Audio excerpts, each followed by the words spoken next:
sedih, aku suka kepikiran. Tasya, kamu kenapa kayak banyak pikiran gitu itu?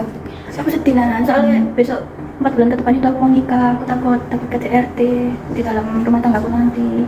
Aku juga sedih soalnya 6 bulan ke depan aku sudah mau menikah. Oh iya? Iya.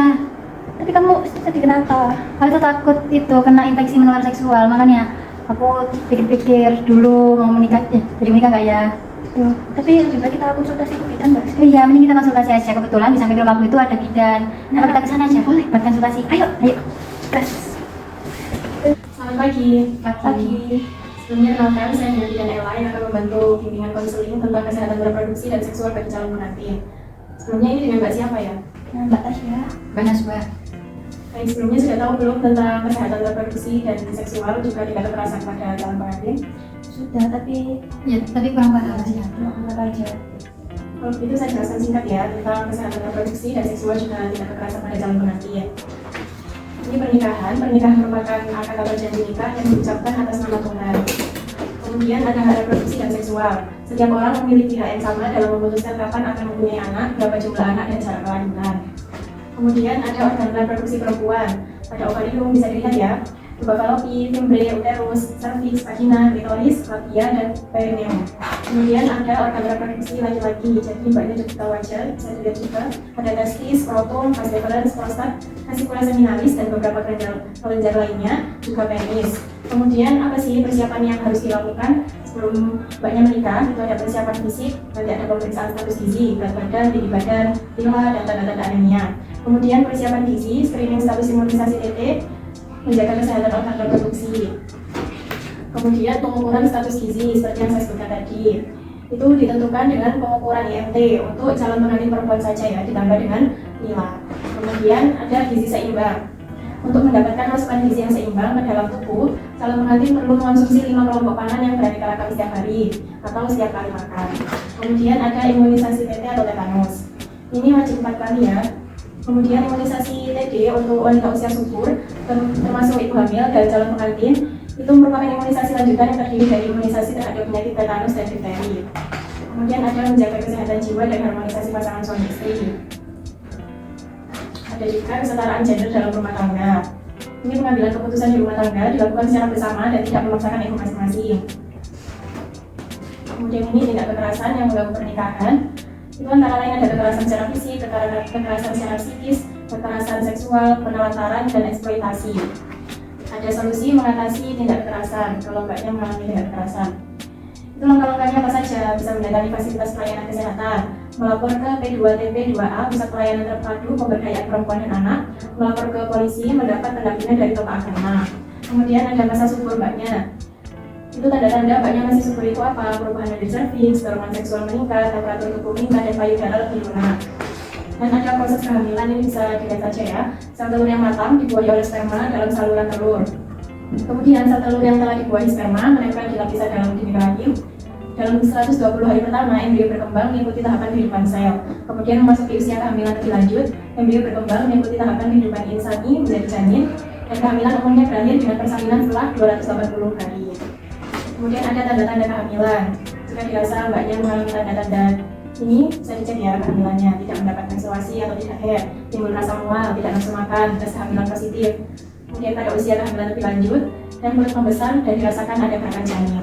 Kemudian kehamilan sendiri itu dibagi menjadi 2 ya, kehamilan ideal dan kehamilan KTD atau kehamilan tidak diinginkan. Kehamilan ideal itu seperti apa? Kehamilan yang ideal adalah kehamilan yang direncanakan dan diinginkan juga dijaga perkembangannya secara baik. Kemudian ada KTD itu tadi, akibat hubungan seks pranikah. Pada wanita usia subur yang ingin menunda atau tidak ingin punya anak tetapi ingin menggunakan kontrasepsi. Kemudian ada juga akibat gagal labih. Ada kehamilan dan persalinan beresiko. Ada 4 terlalu, yaitu terlalu muda, terlalu tua, terlalu sering hamil, dan terlalu dekat. Ada 3 terlambat mengenali tanda bahaya pada kehamilan, terlambat tiba di fasilitas kesehatan, terlambat mendapat pertolongan medis yang adekuat. Kemudian ada tanda-tanda bahaya selama kehamilan. Ada muntah terus-menerus dan tidak mau makan, demam tinggi, bengkak pada kaki, tangan dan wajah atau sakit kepala disertai kejang. Janin dirasakan kurang bergerak, perdarahan pada hamil muda, dan air ketuban keluar sebelum waktunya. Ada kondisi emosional ibu hamil. Ibu hamil mudah tersinggung, perasaan mudah lelah, mencemaskan perubahan fisiknya, merasa belum siap, dan ingin diperhatikan. Kemudian ini ada program perencanaan persalinan dan pencegahan komplikasi P4K dan buku kesehatan ibu dan anak atau KIA. Jadi kalau banyak hamil ingat tidak buku KIA ini. Kemudian metode kontrasepsi yang dianjurkan bagi pasangan baru yang ingin menunda kehamilan itu ada pil, kondom, injeksi atau suntik, ada implan dan ada AKT. Kemudian kondisi kesehatan yang perlu diwaspadai itu ada anemia dan kekurangan gizi. Dan penyakit-penyakit yang perlu diwaspadai itu hepatitis B. Hepatitis B itu peradangan hati yang disebabkan oleh virus hepatitis B. Kemudian penyakit-penyakit yang perlu diwaspadai, diabetes mellitus merupakan penyakit kronis yang ditandai dengan peningkatan kadar gula darah pada pemeriksaan gula darah sewaktu. Kemudian ada lagi malaria dan TARC. Ini juga penyakit genetik yang dapat mempengaruhi kehamilan dan kesehatan janin. Thalassemia merupakan penyakit kelainan sel darah merah akibat kekurangan protein. Ini hemofilia penyakit atau gaya faktor pengumpulan darah dalam tubuh yang menyebabkan perjalanan sulit berhenti atau berlangsung lebih lama. Infeksi menular seksual atau IMS adalah penyakit infeksi yang ditularkan melalui hubungan seksual. Ada klasifikasi IMS berdasarkan 8 gejala. Ada tubuh uretra, tubuh vagina, ulkus genital, vegetasi genital, bubo inguinal, nyeri perut bawah, pembengkakan skrotum, dan konjungtivitis neonatorum. Kemudian ini bisa dilihat gambarnya, infeksi menular seksual itu ada gambar genor, sifilis, herpes genitalis, konjungtivitis chlamydiosis, konjungtivitis genor, dan kondilomata acuminata. Ada infeksi saluran reproduksi. Ini candidiasis vaginalis, vaginosis bakterial, dan trichomoniasis. Kemudian HIV dan AIDS. HIV, Human Immunodeficiency Virus, merupakan kuman atau virus penyakit AIDS. Infeksi HIV ditularkan melalui pertukaran cairan tubuh manusia. Dan HIV tidak menular melalui makan minum, bersentuhan, hidup serumah, pergantian pakaian, hubungan sosial lainnya. Kemudian ada waspada HIV tidak menunjukkan gejala. Setelah seseorang terinfeksi HIV, dia terlihat biasa saja seperti halnya orang lain karena tidak menunjukkan gejala klinis. Tetapi orang tersebut bisa menularkan virus HIV melalui penukaran cairan tubuh. Hal ini bisa terjadi selama 5-10 tahun. Kemudian HIV dapat dicegah dengan tidak berhubungan seksual, saling setia, kemudian menggunakan kontrasepsi kondom, hindari penggunaan narkoba suntik, penggunaan alat-alat yang steril, dan pencegahan penularan HIV dari ibu ke anak. Kemudian ada kanker payudara. Kanker payudara itu keganasan yang berasal dari sel kelenjar atau saluran kelenjar dan jaringan penunjang payudara, tidak termasuk kulit payudara. Itu ada faktor resiko tanda-tanda yang terkait dengan kanker payudara. Deteksi dini kanker payudara dapat dilakukan dengan berbagai cara, antara lain sadari, pemeriksaan payudara sendiri, sadaris, pemeriksaan payudara klinis. Kemudian ada deteksi dini kanker payudara sadari, periksa payudara sendiri. Langkah 1 mulai dengan melihat payudara ada di cermin dengan posisi kedua lengan di samping tubuh, ini bisa dilihat ya gambarnya. Kemudian langkah 2, letakkan kedua tangan di pinggang sambil menekan agar otot dada berkontraksi dan perhatikan apakah terjadi perubahan pada payudara. Kemudian langkah 3, dilakukan perangkaan payudara. Langkah 4, angkat salah satu lengan ke atas dan tekuk siku sehingga tangan memegang bagian atas punggung kepala. Langkah yang terakhir, langkah 5, dalam posisi berbaring, tekuk salah satu siku sehingga tangan menyentuh kepala belakang. Ini ada kanker leher rahim atau serviks. Itu terjadi dan berasal dari sel leher rahim. Nah, ini kehidupan seksual suami istri. Kehidupan seksual dapat dipengaruhi oleh faktor fisik dan psikis. Fungsi seksual akan baik jika kedua faktor tersebut baik. Faktor fisik antara lain ada tidaknya penyakit, pola hidup atau sedang dalam pengobatan tertentu. Faktor psikis antara lain ada tidaknya stres, kejenuhan, serta suasana hubungan yang harmonis. Gangguan kehidupan seksual dapat terjadi pada suami maupun istri. Komunikasikan apa yang menjadi kebutuhan seksual dari masing-masing pasangan agar suami istri dapat menikmati kehidupan seksual yang sehat dan berkualitas. Ini ada gangguan seksual pada perempuan dan laki-laki.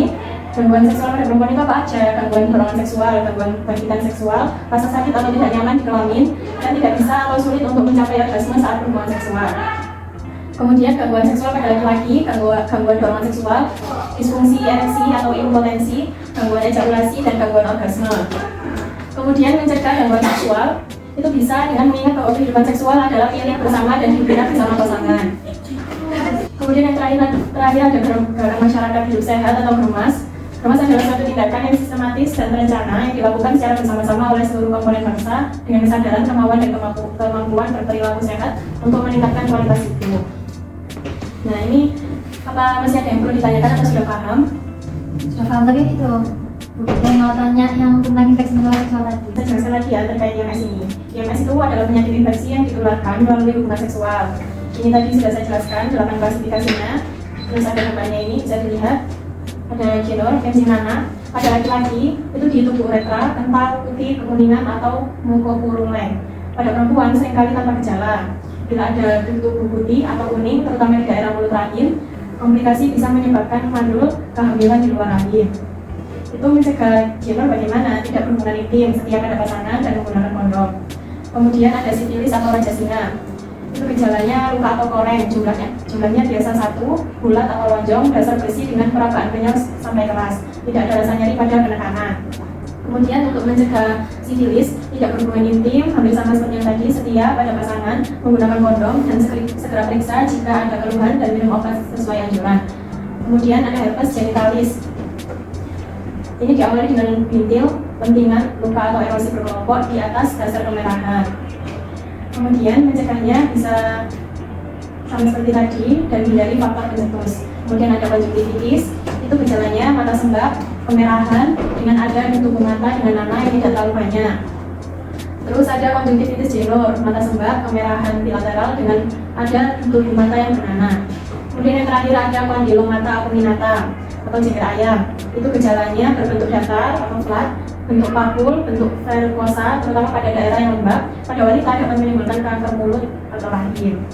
Cara mencegahnya dengan menjaga kebersihan alat kelamin. Jadi banyak kalau sudah menjaga kebersihan, jangan khawatir jika terjadi tanda-tanda atau gejala yang seperti saya sebutkan tadi bisa segera dikonsultasikan lagi. Kemudian apakah ada yang ditanyakan lagi?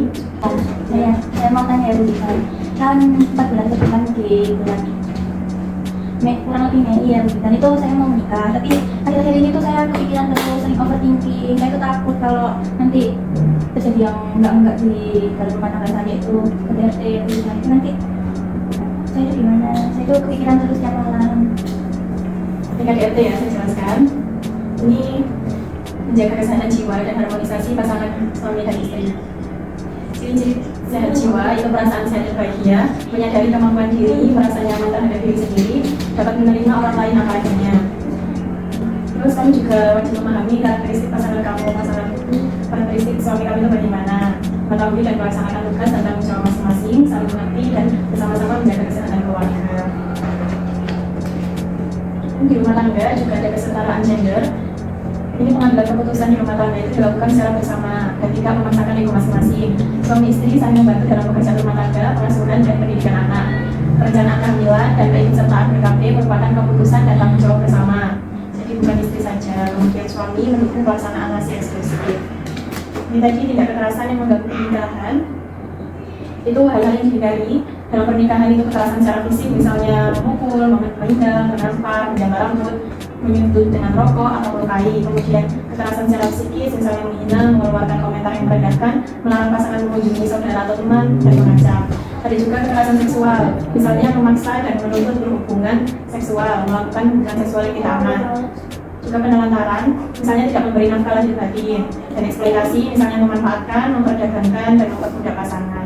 Dan jika banyak mengalami salah satu tindak kekerasan tadi dari suaminya, itu langkah selanjutnya itu apa saja yang dapat dilakukan banyak nggak usah bingung ya. Yang pertama, mendatangi fasilitas pelayanan kesehatan, bisa puskesmas atau rumah sakit untuk mendapatkan penanganan pada luka fisik maupun psikis dan atau wujudan.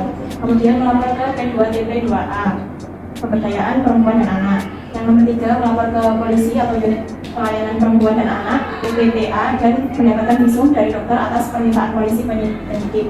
Kemudian 4, mendapatkan pendampingan dari tokoh agama, lembaga swadaya masyarakat atau LSM, psikolog atau lembaga bantuan hukum.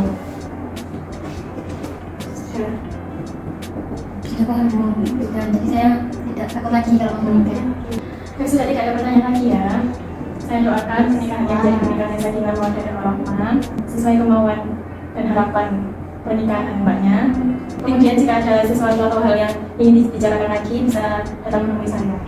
Baik, Ibu, Terima kasih. Allah juga. Terima kasih.